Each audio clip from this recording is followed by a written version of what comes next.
Good morning, everybody, and to another day in isolation. Wow, we're getting there. We're getting there, okay? The Canadian government has just released information that we will be in this for another several weeks.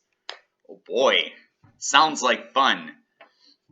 Me and Ikiki are set, and we're ready. But let's cover some interesting things, okay? So I've been doing research about happiness. The Science of Well-Being. It's a course you could find online on Coursera. It's free. Just type in the Science of Well-Being, and it's a Yale course, and it's empirically, it's evidence-based. It's evidence-based facts and methodology about how do you find your own happiness, and it's especially relevant now, but it's relevant regardless in any life phase or any age or whatever. And one of the things they found that I found the most fascinating was that they by surmising different research, they have made the argument that one of the key reasons why people are not happy is because they keep comparing themselves to other people. In fact, during the course, there's a few examples. One of the things is that they quoted a well-documented research study where a bunch of medalists who won the Olympics, right? Bronze, silver, and gold medalists, there was a bunch of research participants that were asked to rate how happy they believed these different athletes were. And I assume in their methodology that it wasn't necessarily revealed what medals that these athletes won. What they found is, of course, the gold was the most happy. But can you guess who was the second happiest, or somebody who was just as happy as the gold medalist? It wasn't silver, it was bronze. And the argument is because the bronze medalist's reference point was, I almost didn't even get a medal. So he was elated. He was very happy, or she was elated, very happy. The person who was more noticeably upset with a high amount of reliability in their research was, by and large, the silver medalists. Because the silver medalists had this nagging feeling, this referential point that, oh my God, I could have won gold. And so they cross-check the facts with this, so using other studies as well. So for example, a well-known study has literally made the argument, when they offered questionnaires to people, what would you rather make? $50,000 and everyone else in the office makes $25,000, or $100,000 but everybody else in the office makes $250,000? Which option do you think the majority of people chose? Most people would choose to make $50,000 if that meant everyone around them made $25,000. Now, holding off the fact of what does that say about people in general, this is meant to be useful information that enables us to inform ourselves about our own sense of well-being. And in fact, the professor in the Coursera course literally makes the argument that according to current metrics, you will be more happy by deleting your Facebook account, twice as happy by deleting your Facebook account than you would be if you got a pay raise. Because the amount of happiness, or that according to their metrics, that you get from a pay raise is about half the amount of happiness that you would get if you stopped comparing yourself to other people on social media. And it's not like you're in total control of this. You can tell yourself, I'm not going to compare myself, I'm not going to compare myself. But we all do it. And one of the biggest reasons why we are struggling and suffering as human beings, not just during isolation, but in general, according to research, is because we keep comparing ourselves to other people.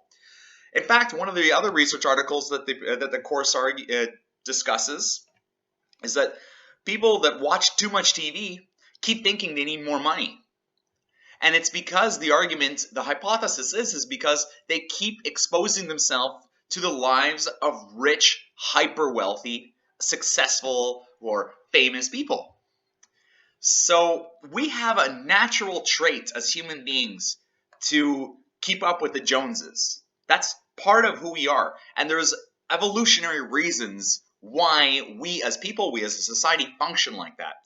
But in the contemporary age, it can also be very destructive. Now, there are positive elements towards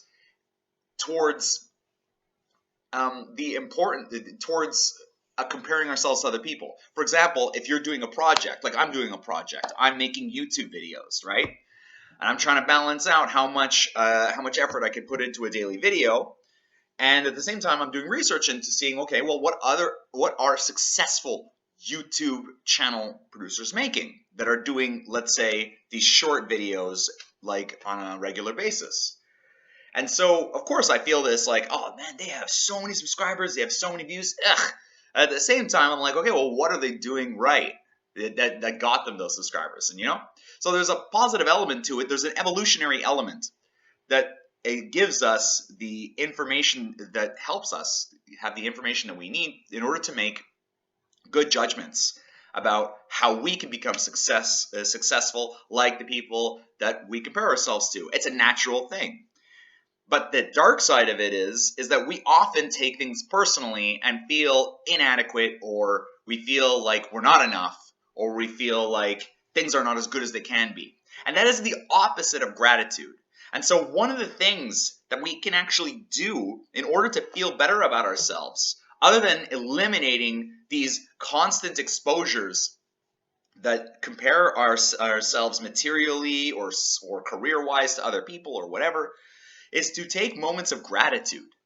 So one of the things that the course describes is actually to write down 5 things every day that you're grateful for. And research apparently shows that this helps you feel better about yourself. Because oftentimes we are so interested in what other people have that we become numb and jaded to the things that we have. And one of the last arguments I'll share with you that the course describes is that we, no matter what success, no matter what happiness we get, no matter the great relationship we get, eventually it becomes normal to us, and our set point for happiness is almost identical to where it was before using controls for different variables. So this is a really fascinating set of information, and how can we use it? Well, I would like to say, first of all, that one of the great positive benefits of this situation that we're experiencing all around the world in isolation and quarantine is that I find the social media space has, at least for now, become more accepting, more open, more vulnerable, because a lot of people are using it as a method of solidarity, and they're sharing that with themselves, that, I'm not perfect. Whereas maybe 6 months ago, people would only share the great parties they had, the great time, the times they woke out of bed and they looked fabulous, the fact that they lost all this weight and they look super good or whatever. And I mean, I made a post like that too. And when you think about it, and this is a pet peeve for me, when you continuously produce content on social media that is supporting yourself and making you look good, think about how that makes other people feel who may not be feeling good at that moment. In fact, you're probably creating a lot of suffering in people, which is why I can't stand a lot of life coaches that advertise on social media, because they're like, do you want to live the life like me? And they're like on a beach or something, and it's like, I only work 10 hours a week and I make $8,000 a month or something. It's like, and you can join me too, just pay me $3,000 a month and you can have this lifestyle too. It's like, oh my God, these people are destructive and toxic. Anyways, so that's going to be the subject for the day, because we need to keep these videos short and tight and to the point. I wish everybody a wonderful day in isolation. Don't forget to like and subscribe to the YouTube channel. It really helps those YouTube algorithms to get my voice out there and all that stuff, if you care, but it's fine if you don't. But it's really a pleasure to be making these videos. It's something I look forward to really often, honestly. And for every viewer that finds this entertaining or informative, let me know. And whether you do or do not, I really appreciate you stopping by and checking out these videos and checking out the channel. So have a great day, have a wonderful day, and enjoy your time in isolation.